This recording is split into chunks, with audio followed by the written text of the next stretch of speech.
මේ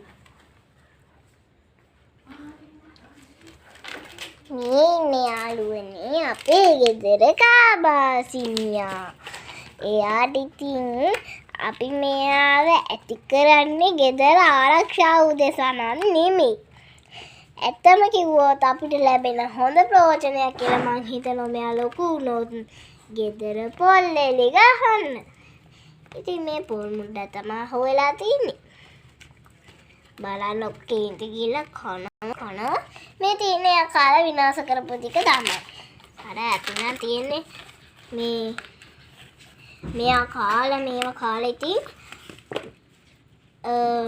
මුහතෙච්ච දවස් ටිකෙන් අපිවත් කනවා. කුකු ලොකුනහම පොල්ලෙලි ගහන්න පුළුවන් නේද? මං හිතන්නේ එයා කටින් ආයෙත් ගලවලා පෙන්නන්නේ යාට පුළුවන් කියලා වෙන්නේ නැති. ඉතින් ඔයාලා ගෙදරත් මේ වගේ කාබාසිනියා උරතලෙක් ඉන්නවනම් අනිවාර්යයෙන්ම දීලා බලන්න. එහෙම වුණොත් එහෙම මොකෙදි තවත් අමතර වාසියක් වෙබේ.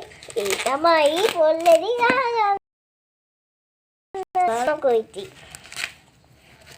මොකද හිතෙන්නේ කියලාත් කමෙන්ට් එකක් දාගෙන යමු.